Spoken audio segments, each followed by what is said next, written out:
en una empresa exitosa, o probablemente no lo logre, y es allí donde surge entonces el tema se le conoce como quiebra, como el Valle de la Muerte, como que la empresa entra en liquidación, con diferentes sinónimos, pero al final significa que esa idea de negocio que se inició, pues no tuvo el crecimiento que se esperaba y al final termina en esa etapa. Entonces, una startup pues, es una idea de negocio que se logra implementar y que inicialmente se espera que vaya a crecer, a volverse una empresa exitosa. Observando el siguiente gráfico, y para reforzar el concepto de startup, cualquier negocio existente, cualquier empresa que exista, se puede ubicar dentro de algún espacio contemplado en esta curva. Esta curva que vemos acá es lo que se conoce como la curva del ciclo de vida de un negocio. Absolutamente todos los negocios que existen obedecen a esta misma curva del ciclo de vida. Hay unos negocios que están acá al inicio, que están apenas en idea. Aquí estarían todas las startups. Si logran pasar esta fase de inicio y entrar a la fase de crecimiento, entonces se perfila como una empresa que empieza a vender, a tener una base interesante de clientes. Esos clientes empiezan a comprar de manera periódica e incluso empiezan a llegar clientes nuevos.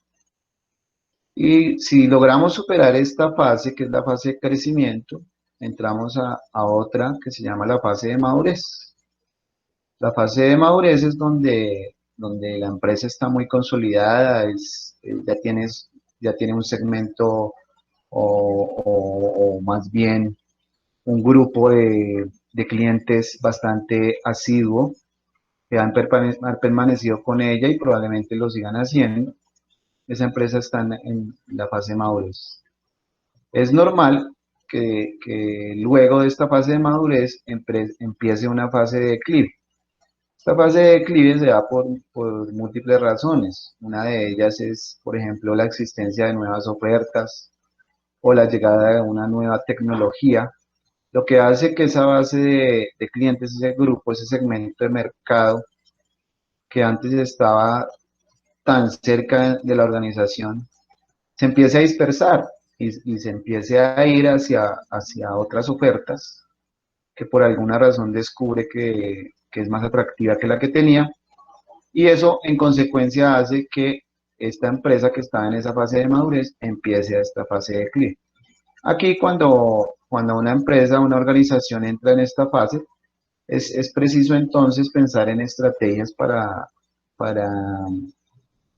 llevar a esta empresa nuevamente hacia el nivel de madurez que tenía antes.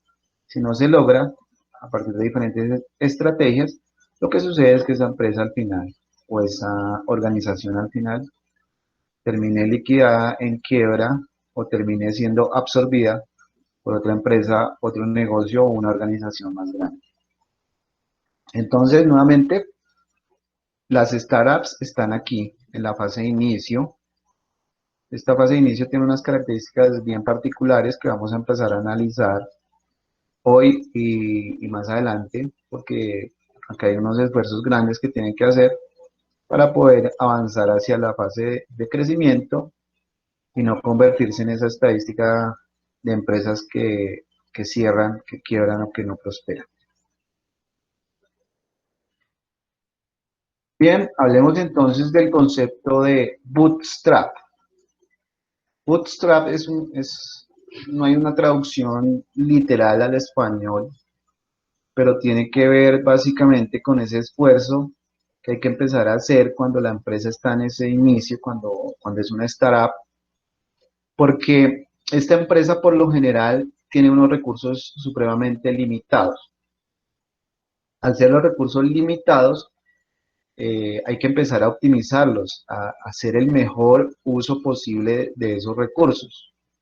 Y empieza entonces a haber una política de austeridad del gasto, a utilizar los pocos recursos que se tienen de la mejor manera posible.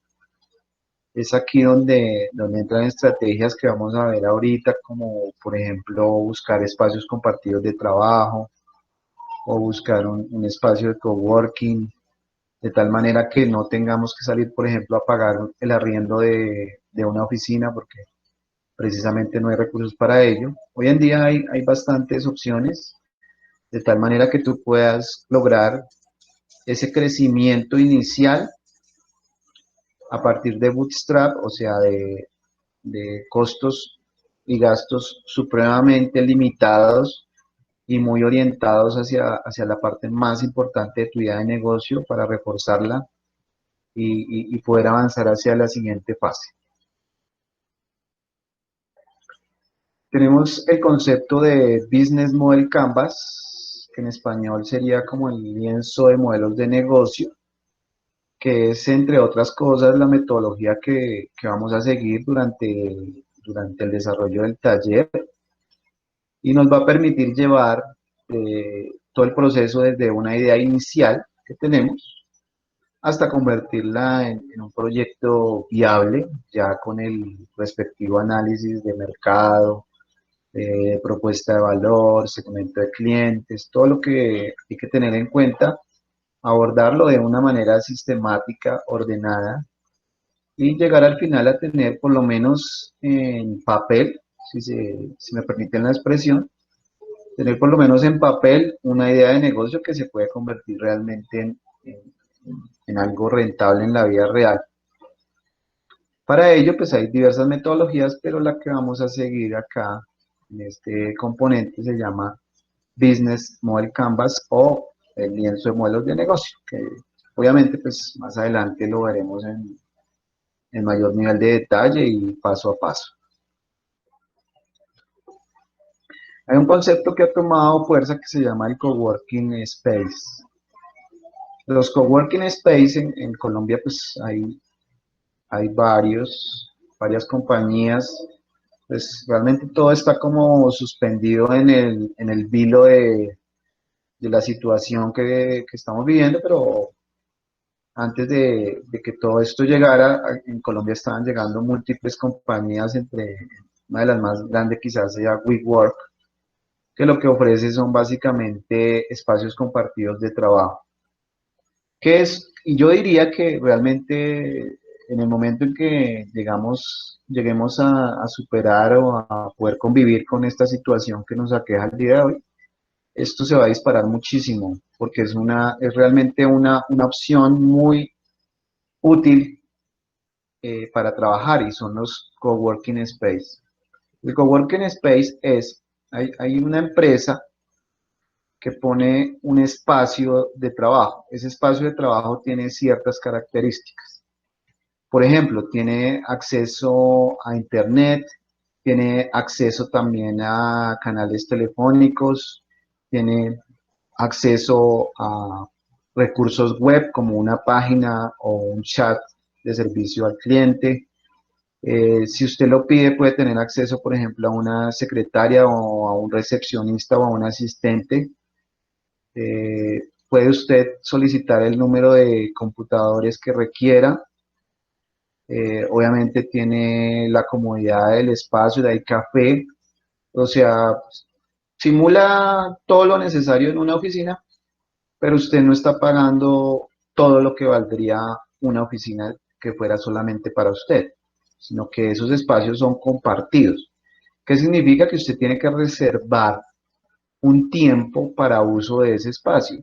Si lo pensamos en términos de costos, pues obviamente es muchísimo más favorable para alguien que está iniciando un negocio utilizar un coworking space que realmente estar solo pagando por todos los costos de arrendamiento, muebles, equipos, servicios, etcétera, que incluiría como oficina particular, una oficina privada. En términos muy generales, los negocios inician en un coworking space y dependiendo de cómo le vaya en el futuro, pues luego saltan obviamente a oficinas propias y a hacer todo esto que tenían ahorita contratado por horas a tener su propio espacio de trabajo, pero pues al inicio siempre es una excelente opción. Y esa es la definición de coworking space. Hay un término también muy conocido en el ámbito de la gestión empresarial y de temas del emprendimiento que se llama el crowdfunding. El crowdfunding, pues vamos, nos toca aquí como de alguna manera descomponer la palabra porque nuevamente en español como que no hay algo que se acerque a una traducción fiel. Entonces separémosla en dos. Si hablamos de crowd tiene relación con las masas, ¿no? Con una multitud de personas. Y el funding son los fondos. Básicamente traducido sería como obtener fondos. ¿Fondos qué es? Pues dinero. Obtener fondos de las masas. Y el concepto pues realmente no es absolutamente nuevo para nosotros. Es como lo que conocemos acá nosotros como las vacas, ¿no? Cuando hacemos una vaca para comprar, no sé, algo con compañeros de la universidad o que hay que reunir para un paseo o lo que sea, entonces se hace una vaca, una recaudación de fondos. Es algo muy similar, pero pues aplicado un poco a un mayor nivel, a un grado, perdón, más alto en términos de participantes. Entonces, esto ha sido tan exitoso a nivel global que hay muchas firmas que lo han convertido como en su negocio, ¿no? Hay varias, quizá la más grande y más conocida sea Kickstarter, pero hay muchas, está Idebooster.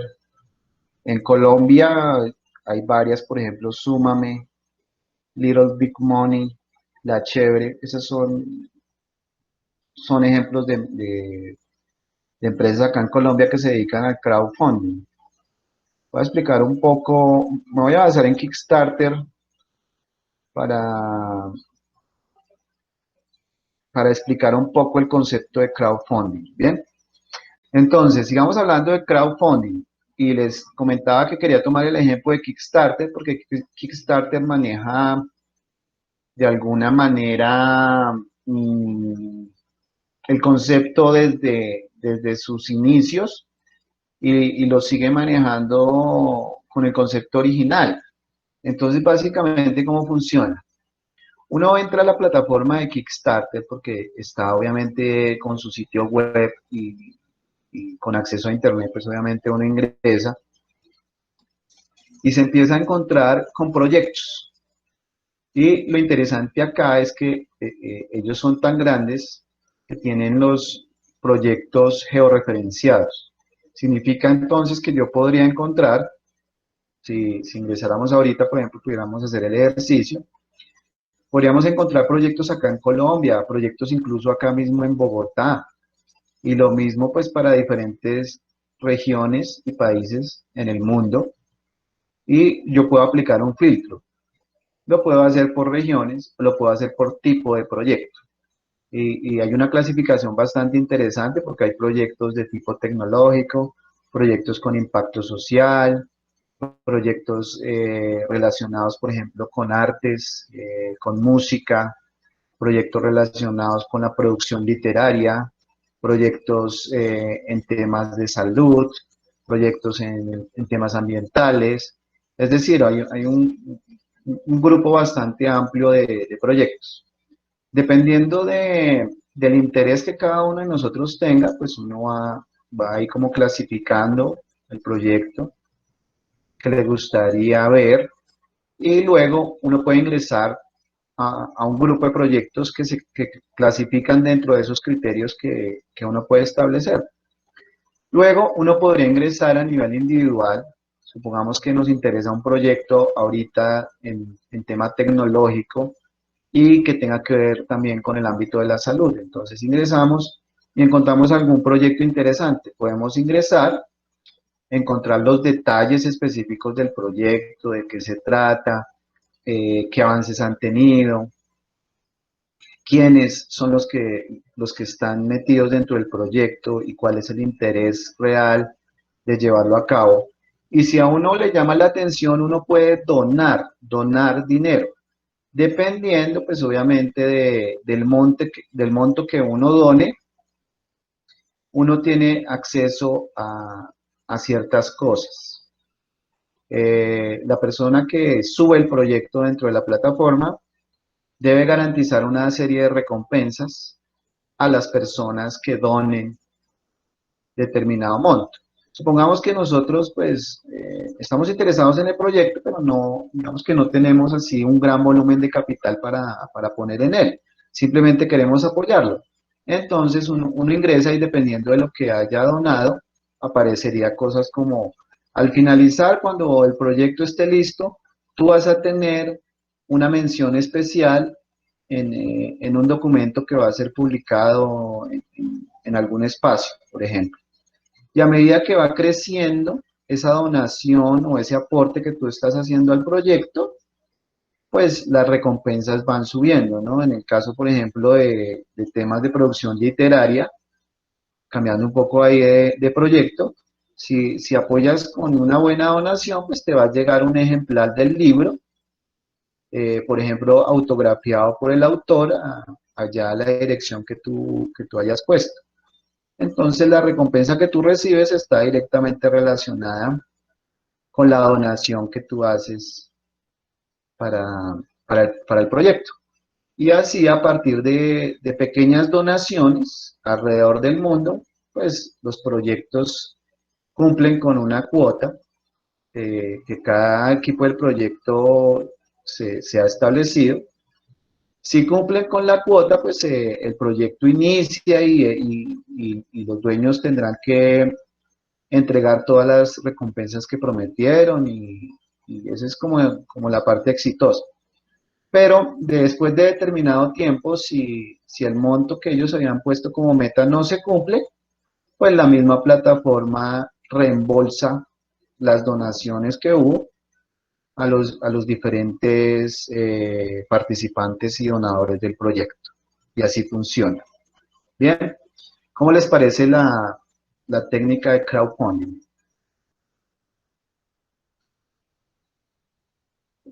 Pues, profe, la verdad me parece interesante y es como una manera de mirar las otras formas para obtener fondos para una empresa. Igual te aseguran que la plata que inviertas no la vas a perder y que si llega a tener Sí. éxito, pues vas a tener grandes recompensas que te sirven a ti como pues al que está haciendo el proyecto. Entonces me parece interesante como esa metodología.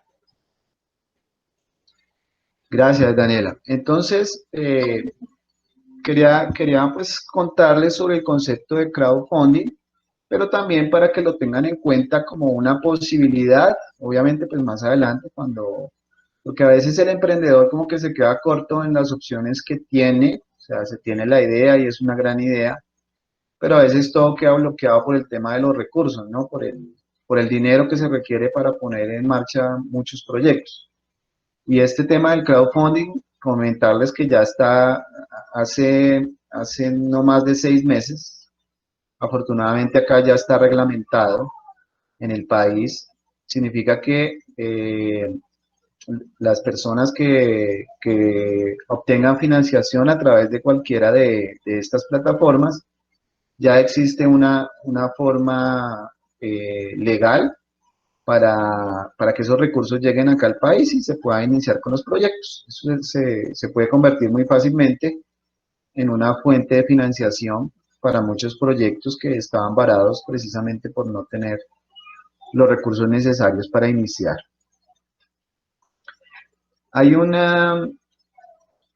una palabra que está siendo muy usada a nivel de emprendimiento, de innovación, de gestión, que se llama disrupción. La disrupción la explicación pues no es tan sencilla si no lo logramos ligar con la innovación. ¿Sí? No existiría disrupción sin innovación. Básicamente, la innovación es eh, trabajar en un producto, en un servicio, en general en una idea de negocio que genere una respuesta diferente con relación a todas las demás propuestas que ya existen en el mercado. A eso se le llama innovación. Entonces, uno puede innovar de diferentes maneras. Por ejemplo, yo podría sacar un producto o un servicio con características muy parecidas a las que existen, pero con unos costos muy bajos. Y entonces uno nota que es una innovación, pues porque ha cambiado de la idea tradicional simplemente en algo y es que lo puede hacer más barato o que le va a costar menos al usuario o al beneficiario de esa idea. Entonces ahí hay una innovación. ¿Sí? La innovación también va en la vía de solucionar un problema o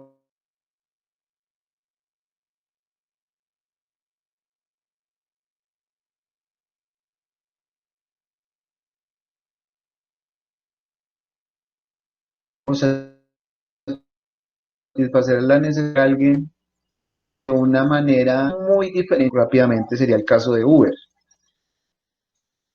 La necesidad de transportarse en una ciudad con problemas de movilidad, pues siempre ha existido, no solamente acá, sino en cualquier parte del mundo. Y las soluciones existentes, pues estaban dadas a través del transporte masivo, a través de adquirir un vehículo como un carro o una motocicleta, eso puede solucionar ese problema, o montarte en un taxi. Esas eran como las soluciones convencionales. Cuando llega Uber y te plantea una solución de movilidad en la que antes nadie había pensado, pues el problema o necesidad siempre había existido, había sido solucionado de maneras tradicionales, pero cuando ellos ponen a personas que no tienen nada que ver ni con el transporte masivo ni con el servicio de taxi, a prestar un servicio y solucionarle un problema a un grupo de personas, pues eso lo hizo bastante innovador en su momento. Obviamente la innovación tiene como una ventana de tiempo donde la gente le da valor y luego esa innovación pues empieza a ser replicada o copiada por otras empresas y ya empieza entonces a perder un poco su valor inicial. Eso hablando en temas de innovación. La disrupción va mucho más allá. La disrupción es cuando una idea es tan importante y tan innovadora que se convierte luego en el estándar de la industria. Entonces, el ejemplo aquí, hay muchos, pero uno que se me viene a la mente es el tema de WhatsApp. O sea, ¿quién no utiliza WhatsApp en la actualidad? WhatsApp en su idea de mensajería instantánea, de conectar dispositivos móviles alrededor del mundo, al principio no fue una idea como tan innovadora, porque ya existían otras plataformas que lo hacían. En su momento BlackBerry, cuando utilizó su software que funcionaba con un PIN, ya lo tenía. Microsoft Messenger también ya existía previamente. ¿Sí? Ellos no inventaron la rueda. ¿Cuándo se convierte en algo disruptivo? Cuando lo logran masificar. Y es que básicamente hoy en día WhatsApp es el estándar en materia de mensajería instantánea a nivel global. Eso es una disrupción. Cuando tú logras, obviamente proviene de algo previo que es una innovación, ¿no? Pero pues abarca mucho más allá porque el alcance es casi que algo que se convierte en el estándar, en la norma de la industria donde se genera. Ese es el tema de la disrupción. Hay otro concepto muy interesante y ese concepto de happy problem. Básicamente, cuando se trabaja en ideas de negocio, siempre hay que buscar una idea que solucione el problema de alguien o satisfaga una necesidad también de alguien, ese alguien es importante porque luego se va a convertir en el cliente, en el segmento de clientes más importante pues, que va a tener el negocio cuando se convierta en realidad. Entonces, pues hay muchas personas trabajando realmente en ideas de negocio, pero son muy pocas las que logran convertirse primero en una startup, o sea, en una empresa que ya funciona, y todavía es más pequeño ese porcentaje que logra pasar incluso a la etapa de crecimiento, que es cuando la empresa ya es una empresa que lleva tiempo en el mercado, que ya es conocida. Esa parte de lograr pasar de una idea a tener realmente un negocio, pues depende del concepto de happy problem. Y es que un problema feliz es cuando tú descubres, estás trabajando en una idea de negocio, cuando tú descubres que ese problema que tú detectaste y que estás tratando de solucionar es un problema que tiene una gran cantidad de personas y eso te hace feliz. ¿Por qué? Porque como es grande esa cantidad de personas que tienen el problema, pues significa que tu potencial de clientes es en esa misma magnitud. Y hay algunos emprendedores o algunas personas con idea de negocio que lo que descubren es lo contrario.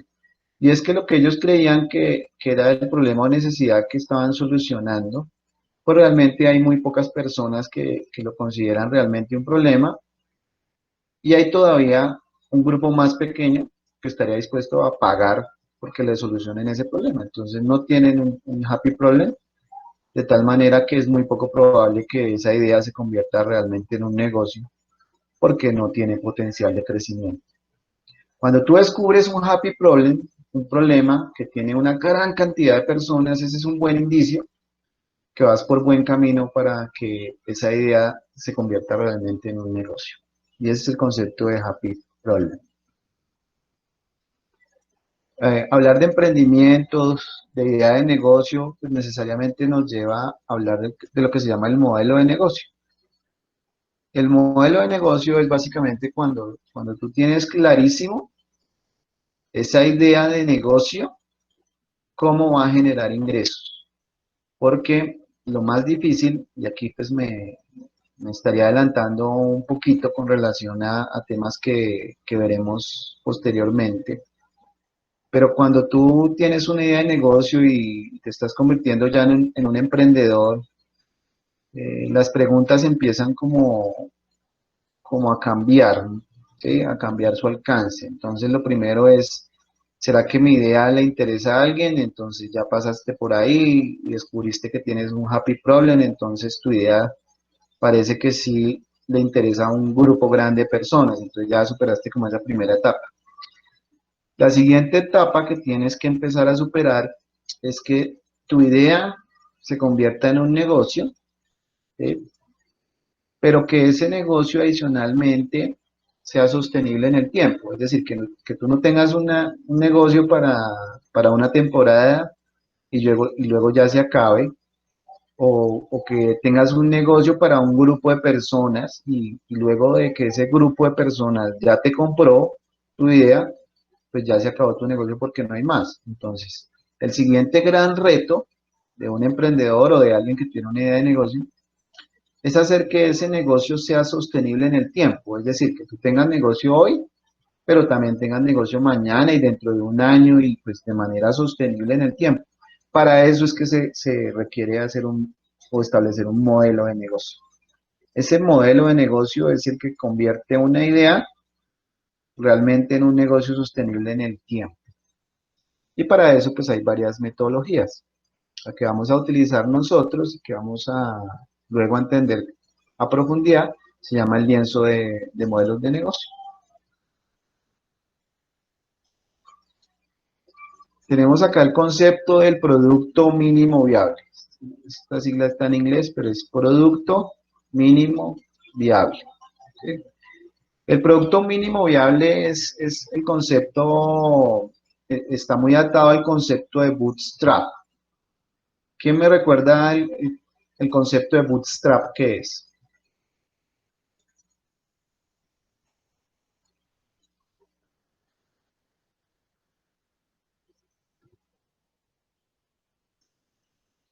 recursos limitados o iniciar el proyecto sin inversión, pues sin gran capital.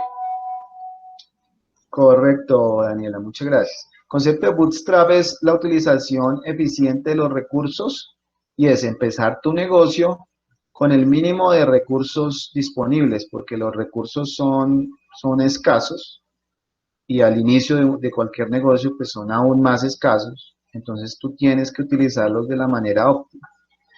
Esto va en relación acá con el producto mínimo viable y es que cuando tú estás pensando en una idea de negocio, ¿sí? Tú no tienes bajo ninguna circunstancia la necesidad de crear un producto tal cual tú te lo imaginas, porque primero vas a gastarte un poco de dinero y segundo, pues tú no has hecho el contacto de tu producto, de tu servicio con el primer cliente. Y luego de que hagas ese contacto, el cliente lo que te va a decir es que le gusta, que no le gusta, ¿sí? Probablemente, y esto es altísima la probabilidad, el cliente te va a decir que no te gusta, ¿sí?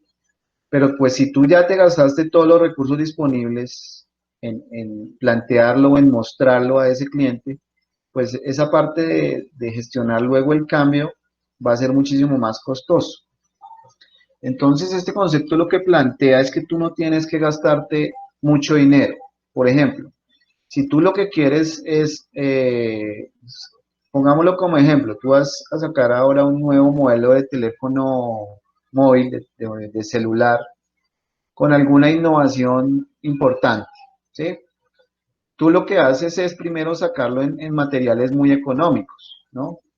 No, todavía no está 100% en los materiales que tú quisieras. De hecho, lo puedes hacer en cartón. Si te sirve, por ejemplo, saber si al cliente le parece muy grande o muy pequeño o cómo va a ser el manejo. Tú puedes hacer un modelo, ¿sí? Del teléfono, por ejemplo, muy barato, con materiales muy económicos, de tal manera que tú se lo puedas presentar a tu cliente potencial y el cliente te diga, no, está muy grande, o está muy pesado, o está muy pequeño, o lo que sea, pero como tú no te has gastado grandes cantidades de dinero, luego cualquier ajuste o modificación en tu producto, pues para ti va a ser muy barato, porque todavía no es el producto final, es un prototipo, ¿sí?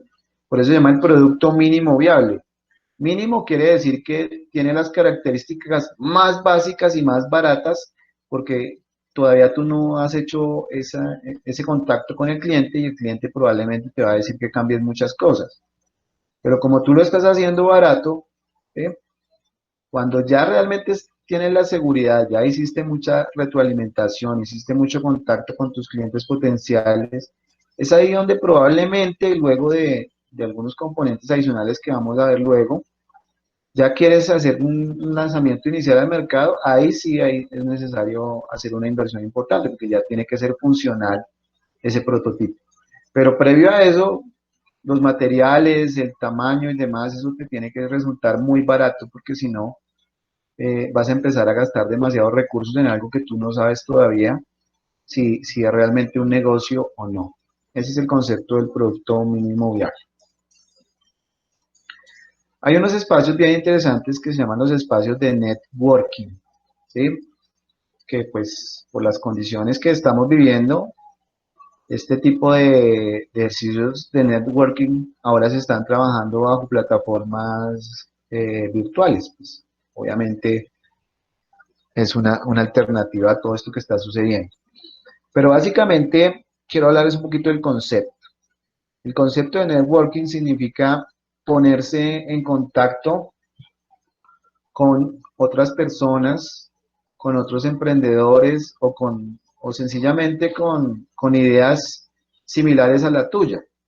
Y el lograr ponerte en contacto con ese grupo de personas te permite, entre otras cosas, empezar a validar, por ejemplo, si tu idea de negocio realmente vale la pena o no continuar gastándole tiempo y energía.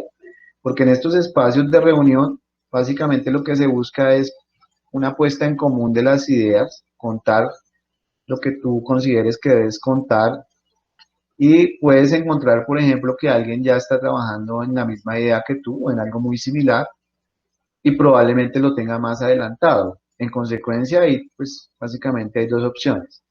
O te unes a esa persona o básicamente desistes y cambias de idea porque pues definitivamente descubriste que alguien ya está más adelantado. Pero lo interesante acá es que si no existieran esos espacios, pues uno nunca podría enterarse, por ejemplo, de que esa idea en la que uno trabaja ya alguien más la tiene o incluso alguien ya la patentó o de hecho ya hay una empresa que está funcionando que tiene el mismo modelo y tú no lo sabías, ¿sí? También te sirve, por ejemplo, para encontrar aliados estratégicos, ¿no? Alguien, si mi idea de negocio requiere, por ejemplo, de cierto recurso o de cierta logística muchas veces, y en ese espacio de networking descubro a alguien que tiene una empresa precisamente de esas, que me puede proveer cierto insumo, materia prima o recurso, o alguien tiene, por ejemplo, una empresa logística que puede hacer lo que yo necesito que haga con mi producto, pues uno ahí ya va como construyendo estas alianzas o por lo menos generando unos primeros contactos que le pueden servir más adelante. El concepto de networking pues se está aplicando en diferentes, aquí tengo mezclado como entre instituciones y eventos, ¿no? Por ejemplo, Parquesoft es un evento, Connect Bogotá es un evento, Colombia Digital es una empresa, Endeavor es una empresa, Emprende es una empresa. Todas estas empresas y eventos, uno los busca, normalmente pues están convocados a través de redes sociales o en publicaciones a través de medios masivos y son eventos completamente gratuitos. Algunas veces están acompañados de talleres o charlas con algún experto que al final lo que van es creciendo esas ideas, multiplicando esas ideas de emprendimiento. Entonces son espacios realmente interesantes y que se pueden aprovechar. Es el concepto de networking. Tenemos también el concepto del elevator pitch. Ya estamos terminando. Estos son los últimos conceptos. Vamos a ver el día de hoy. El concepto del elevator pitch es bien interesante porque se basa en un libro que precisamente se llama así, ¿no? En español sería como el discurso del elevador. Y básicamente en el libro cuenta la historia un mexicano. Un mexicano, él cuenta que toda su vida estuvo como pensando en cómo salir de un empleo formal a crear y a trabajar en su propia idea de negocio. Estaba como obsesionado con ese tema, pero siempre había algún obstáculo que le impedía como dedicarse de lleno a esas ideas que tenía, siempre había alguna excusa, por lo general había algo que no le permitía avanzar. Al final ya tenía bastante adelantada la idea de negocio, pero él decía que necesitaba algo fundamental y eran los recursos, o sea, el financiamiento. Alguien que le entregara el dinero para poder iniciar con esa idea tan fabulosa que tenía de negocio. Y él se empezó a mover como en esos círculos, haciendo networking, como buscando contactos, pero pues no había corrido con suerte. Y él cuenta en su anécdota, y esta es como la idea central del libro, él dice que una vez estando en una empresa muy grande allá en México, él se sube al ascensor, el ascensor estaba vacío, él se sube al ascensor, inmediatamente detrás de él se sube al ascensor un señor que se llama Carlos Slim. ¿Sí? ¿Alguien ha escuchado de este señor? De México y fue durante varios años dentro de los primeros 5 hombres más ricos del mundo. Entonces, es una persona muy reconocida en el ámbito de las telecomunicaciones, que tiene muchas empresas, no solo en América Latina, sino a nivel de Europa. Y entra y se sube al ascensor con él, ¿no? Pues obviamente con sus guardaespaldas y todo eso. Obviamente es una persona muy conocida allá en México. Él le hizo pues la cara de asombro más, sí, más impresionante que pudo. Y él es una persona muy sencilla, entonces lo saludó y le dio la mano.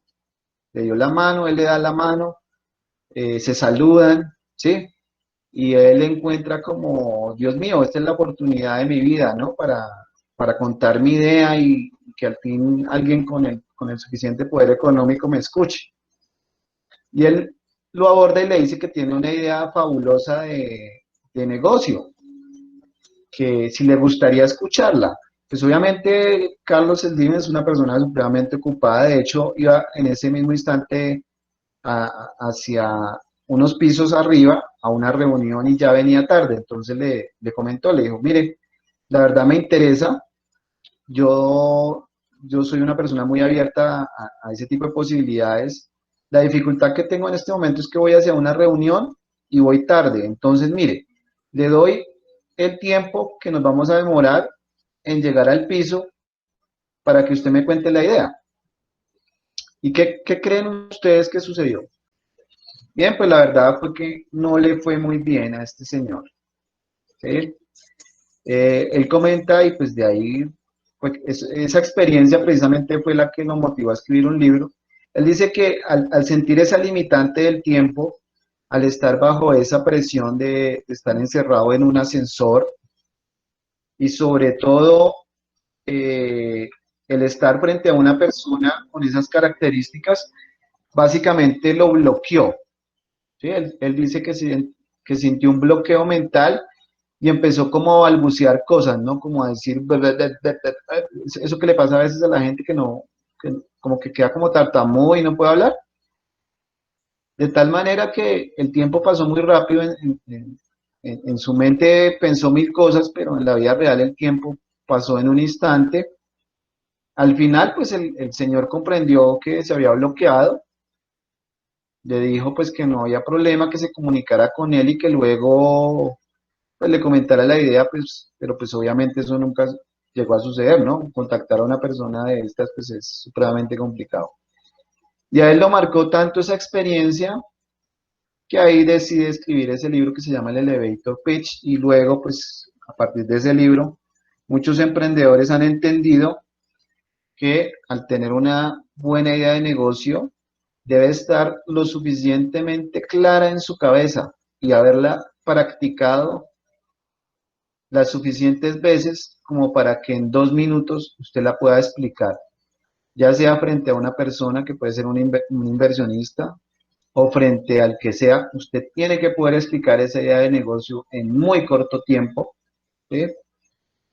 Y con la suficiente terminología y con la suficiente convicción de poder transmitir esa idea a otro. Eso es bien importante, no solamente hablando en temas de gestión empresarial. Usted se imagina que esté frente a una entrevista de trabajo y le digan es que tiene 2 minutos para decirme por qué lo debo contratar a usted y no a otro. Es exactamente lo mismo. Usted debería tener clarísimo ese discurso no solamente para 2 minutos, sino para 5 minutos, 10 minutos, para diferentes tiempos, porque a veces el tiempo lo traiciona a uno y termina uno luego pensando, ay, se me olvidó decir esto, se me olvidó decir lo otro, o debí decir esto, o a veces piensa uno, ¿y por qué dije eso? ¿Sí? Para evitar ese tipo de cosas, lo mejor es tener un elevator pitch, y el elevator pitch es básicamente ese pequeño discurso que usted puede dar en 2 minutos o en 5 minutos que explica demasiado bien cuál es su idea de negocio y que suena lo suficientemente convincente para alguien más. Bien, está el concepto de pivote. El concepto de pivote es que bajo la metodología que vamos a seguir, no existe solamente un modelo de negocio, sino que ese modelo al que yo llego, cuando convierto mi idea en un negocio, siempre estar abierto a las posibilidades de cambiar y de mejorar, ¿no? Ya sea cambiar la estrategia o cambiar partes de mi modelo de negocio con el hecho de hacerlo más flexible, con el hecho de que sea más sostenible en el tiempo. Entonces uno no se casa con una idea, sino que esa idea va cambiando, va evolucionando y va mejorando. ¿A partir de qué? Pues a partir de contarla. Las ideas hay que contarlas, hay que compartirlas, de tal manera que usted pueda recibir esa retroalimentación y pueda ir mejorando esa idea hasta convertirla realmente en un buen modelo de negocio. ¿Y cómo se hace eso? Eso se hace con un proceso de validación. El proceso de validación es cuando usted ya tiene en su cabeza y ya muy claro el modelo, cómo va a funcionar su idea, pero usted todavía no va a gastar ni su dinero ni el de nadie más, ¿no? Todavía no, porque usted tiene que hacer un proceso de validación. Y el único que valida si su negocio funciona o no, pues es el cliente. En su cabeza usted puede ser millonario, pero pues en la vida real la única forma para que usted sea millonario es que mucha gente compre esa idea de negocio que usted tiene. Y para usted saber si va a ser negocio o no, pues usted tiene que validarla. ¿Y cómo se valida? Pues con los clientes, con los usuarios. Y aquí la recomendación es, con todo cariño y respeto, pues no le muestre eso a su novia o a su mamá o a su hermana o a su hermano, porque pues ellos tienen una conexión emocional con usted. Pues, ¿qué creen ustedes que le van a decir, no? Pues que fabuloso, uy, mi hijito sí es inteligente, ¿no? Y pueda que sí, que usted sea muy inteligente, pero pues no, digamos que la validación se hace preferiblemente con personas que no tengan ninguna conexión emocional con usted. ¿Por qué creen ustedes que se busca eso? ¿Por qué tengo que buscar validar con personas que no tengan ninguna conexión emocional conmigo? Porque van a ser sinceros y directos. Pues esa es la gente a la que le voy a Correcto. vender. Claro. Bien.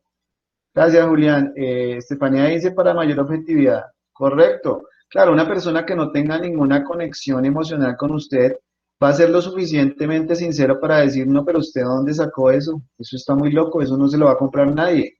A diferencia de alguien, ¿sí?, que tenga una conexión emocional donde a veces priman esos sentimientos por encima de la objetividad. Y mire, lo mejor que le puede pasar a usted es que alguien le diga a tiempo que usted no se meta en ese negocio porque no hay ningún negocio, ¿sí? Porque le está evitando a usted, entre otras cosas, perder tiempo y recursos, ¿no? Pero a veces uno se va por el lado del cariño, de que uno se enamora de la idea, se enamora de su negocio, y realmente eso no está muy bien. Siempre tiene que estar usted abierto para esa retroalimentación franca y sincera que le puede dar a alguien que no tiene ninguna conexión emocional con usted. Al final lo que vamos a ver es todo un ecosistema emprendedor en nuestro país. Esto lo vamos a ver en mayor nivel de detalle después. Pero que usted sepa que en el país hay apoyos del gobierno para temas de innovación y emprendimiento, que las universidades ahora tienen sus semilleros de emprendimiento también, que hay redes de ángeles inversionistas, que hay empresas grandes que promueven también el emprendimiento en el país, que existen diferentes formas de lograr esos recursos para echar a andar una idea luego de que la idea esté validada. Está el tema de capital semilla, te entregan dinero apenas con la idea de negocio. Está el capital riesgo, cuando ya tu negocio ha mostrado que funciona, entonces ya puedes llegar a una empresa de capital riesgo. También existen algunos eventos a nivel del país y a nivel también ahorita virtual que te van a permitir presentar tu idea y validarla y crecerla. Está, por ejemplo, la Startup Weekend, que eso se realiza durante 3 días allá en Corferias, viernes, sábado y domingo. Tú inicias el viernes con una idea muy básica y terminas el domingo sustentando con un elevator pitch ante unos jueces buscando financiación para tu idea. Entonces, esto es una berraquera de evento. Eh, Esperemos pues que el año entrante se dé, que este año está como complicado, pero al final hay unos eventos muy interesantes. Hay uno que se llama Heroes Fest, que se realiza en Bogotá en el mes de noviembre más o menos. Esperemos pues que la modalidad este año, pero también es un espacio bien interesante para presentar allá ideas o para por lo menos ver qué está sucediendo en materia de emprendimiento. Bien, el mensaje final es, a veces da miedo pensar en este tipo de cosas, de iniciativas, porque muchas veces digamos que la formación que recibe uno y también la presión por parte de la gente cercana es a que uno salga a conseguir un trabajo, ¿no? Pero pues esta situación en la que estamos envueltos ahorita y desde antes nos ha mostrado que probablemente ese no sea el único camino, ¿no? Sino que hay una serie de caminos interesantes que se pueden abordar y pues eso es lo que vamos a ver como tal en este componente. Bien, muchas gracias a todos. Entonces,